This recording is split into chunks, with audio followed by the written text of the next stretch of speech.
করতেছে, মসজিদের ইমাম সাহেবরা বয়ান করতেছে, কিন্তু সেই পরিমাণ মানুষ তো হেদায়েত হয় না, সেই পরিমাণ মানুষ হেদায়েত হয় না।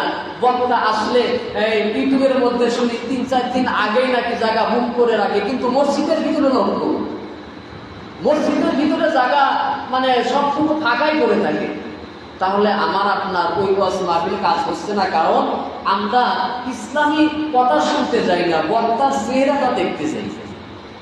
আমি আব্দুল্লাহ যতই সুর দিয়ে বয়ান করি, যতই হুঙ্কার দিই, 4-5 জন মানুষকেই বয়ান করতে হবে, কারণ আমি ভাইদের না, কেউ আমাকে চেনে না। সেই জন্য আমি যতই ভালো কথা বলি, কেউ আমার কথাই মূল্যায়ন দেবে না। আর যে মানে নাম করা, সে যদি মানে হাসি তামাশা করেও যায়, তারপরে লাখ লাখ মানুষ। কারণ আমি আপনার তাকে দেখার জন্য গিয়েছি, হেদায়েতের জন্য যাই নাই। আমার আপনার অন্তরটা পচে গেছে, মরে গেছে। হযরতে হাসান বসরি রাহমাতুল্লাহের কাছে একজন ব্যক্তি আসলেন আর ডাকতে বলতেছেন, আমার জন্য কেমন কেমন লাগে, আমার অন্তরটা মনে হয় একটু ঘুমায়া পড়ছে। বলে কেমনে? বলে আমার কেমন ইসলামের কিছু ভালো লাগে না।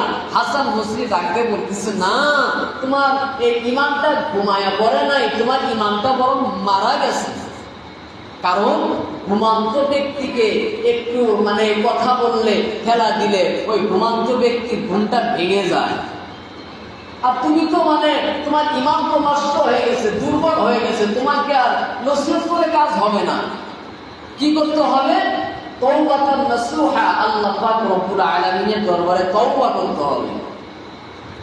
আমি আপনি ভাই আমার, সমাজের ভিতরে, রাষ্ট্রের ভিতরে যদি আমি আপনি ভালোভাবে চলতে পারি, দিনের জন্য, ইসলামের জন্য, মুসলমান ভাই ভাই একসাথে মিলেমিশে যখন মসজিদের ভিতরে আসবো, আল্লাহ পাক রব্বুল আলামিনের হুকুমগুলো পালন করব, আল্লাহ পাক রব্বুল আলামিনকে ডাকবো, তখনই আল্লাহ পাক রব্বুল আলামিন আমাদের ডাকে আল্লাহ তাআলা সাড়া দেবে। সুবহানাল্লাহ।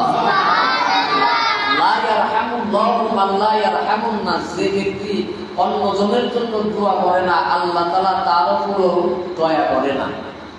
আমি আপনি এত দোয়া করি, এত নামাজ পড়ি, আমার নামাজ তো কাজে লাগে না, দোয়া কবুল হয় না, কেমনে হবে? অন্যজনকে তো আমি দোয়া করি না। আর আল্লাহ রাসূল বলেন, একজন মুমিন আর একজন মুমিনের আয়না স্বরূপ।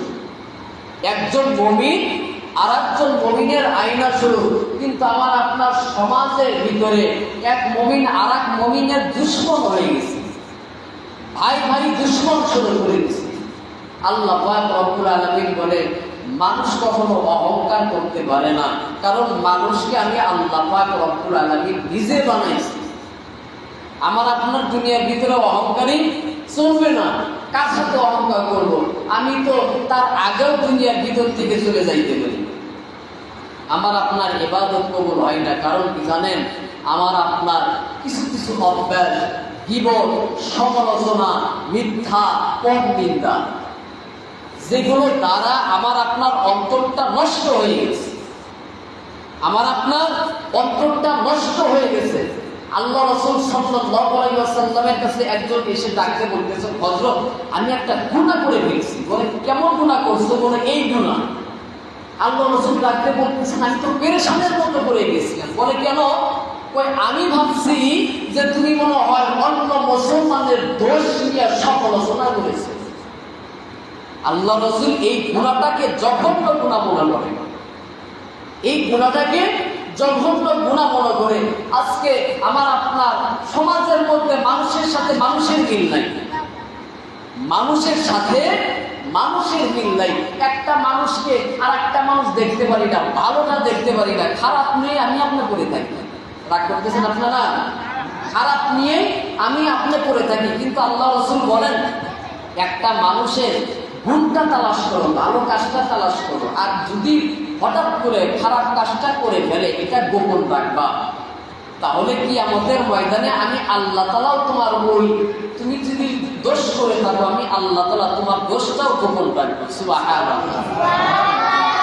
আর আমি আপনি আর আল্লাহ রাসূল বলেন, একটা মুমিনের যদি মানে উপকার করতে না পারো, ক্ষতি করিও না। আমি আপনার সবগুলোই করি। এই যে আজকে জুমার বয়ানের ভিতরে বলেছি, এই যে রানীহাটির ভিতরে যদি একজন ব্যক্তি, গরিব মানুষ, গরিব মানুষ দিন আনে দিন খায়। ও যদি আজকে মোটর সাইকেল কিনে নিয়ে রানীহাটি রাস্তা দিয়ে যায়, আমি আপনি হিংসায় জোরে করে সারদার হয়ে যাবো। কি ব্যাপার, টাকা নাই, পয়সা নাই, বাপে খাই ভিক্ষা করে মোটর সাইকেল নিয়ে দৌড়াইতেছে, কিন্তু আমার থেকে কিন্তু একটা টাকাও নেয়নি। আমার আপনার সহ্য হয় না এগুলো, আমার আপনার সহ্য হয় না। একটা মানুষ ভালোভাবে চলবে, আমার আপনার টাকা দিয়ে চলে না, কিন্তু এগুলো সহ্য হয় না। এগুলো নিয়েই আমরা ব্যস্ত থাকি। সেই জন্য আল্লাহ রাসূল বলেন, নামাজিওয়ালারা গুনাহ ছাড়তে পারে না, আর বেনামাজিদেরকে কেন নামাজ জানতে পারি না। আমি আপনার নামাজ পড়ি ঠিকই, কিন্তু আমার আপনার অন্তরটা মানে পচে গেছে, আমার আপনার অন্তরটা নষ্ট হয়ে গেছে, আমার আপনার দেহটা নষ্ট হয়ে গেছে। আমার আপনার অন্তরটাকে পবিত্র করতে হবে, অন্তরটাকে মজবুত করতে হবে, ইমানটাকে মজবুত করতে হবে। যতক্ষণ পর্যন্ত ইমানটাকে মজবুত করতে পারবো না, ততক্ষণ পর্যন্ত আমি আপনার মুমিন হতে পারবো না। আর যতক্ষণ পর্যন্ত ইমানটাকে মজবুত করতে পারবো, ততক্ষণ পর্যন্তই আমি আপনি একজন মুমিন বান্দা হতে পারবো। সুবহানাল্লাহ। আমার আপনার সমাজের মধ্যে কিছু মানুষের অভ্যাস, নামাজ পড়লে আমরা নেতাগিরি দেখাই, রাস্তা দিয়ে যাই, হুজুর দেখি না, টুপিওয়ালা দেখি না, সালাম পর্যন্ত দিই না। মনে করি আমি তো নামাজের হয়ে গেছি, সালামের আর দরকার নেই, আর কোনো ধান্দার ভিতরে যায় না। আমার আপনার সমাজের ভিতরে কিছু মানুষ মনে করি আমি একজন হয়ে গেছি, কিন্তু আল্লাহ পাক রব্বুল আলামিন বলে না, এখন পর্যন্ত তুমি হও নাই। সাহাবায়ে কেরামদেরকে জান্নাতের টিকিট দেওয়ার পরও তারপরও আল্লাহ পাক রব্বুল আলামিনের দরবারে কান্না কান্না কান্না। কেন? বলে আল্লাহ যদি বেজার হইয়া কখনো কোনো সময় আল্লাহ যদি বলে যা জান্নাতের খাতা থেকে নামটা কেটে দিলাম, আমার উপায় থাকবে না। সেই জন্যে ভাই আমার, দুনিয়ার ভিতরে নরম ভাবে চলতে হবে। নরম ভাবে যখন আমি আপনি চলতে পারবো, আর নিজেকে সবসময় ছোট মনে করতে হবে, এটা আল্লাহ পাক রব্বুল আলামিনের দরবারে বড় একটা গুণ। এটা আল্লাহ পাক রব্বুল আলামিনের দরবারে বড় একটা গুণ। নবী মুহাম্মদের সামনে সাহাবী বসে আছেন, সাহাবীর নাম ধরে জিবরাইল আলাইহিস সালাম ডাকতেছে। নবী মুহাম্মদ ডাকতে বলতেছে, তুমি এর নাম কেমনে জানলা? বলে শুধু আমি নয়, আসমানের প্রত্যেকটা ফেরেশতারা পর্যন্ত জানে। সুবহানাল্লাহ বলে আবু যর গিফারিকে ডাকতে বলতেছেন, এই আবু যর গিফারি, দুনিয়ার ভিতরে কি তুমি আমল করো যার কারণে তোমার এত এত সম্মান? আবু যর গিফারি ডাকতে বলতেছেন, হযরত হুজুর, আমি তেমন কোনো আমল করি না, কিন্তু যাকেই দেখি তাকেই আমি বড় মনে করি, নিজেকে ছোট মনে করি। যাকেই দেখি তাকে মনে করি সে আমার থেকে অনেক ভালো ভালো, আর নিজেকে ছোট মনে করি। এর কারণেই মনে হয় আল্লাহ পাক রব্বুল আলামিন আমাকে এত ইজ্জত দান করেছে।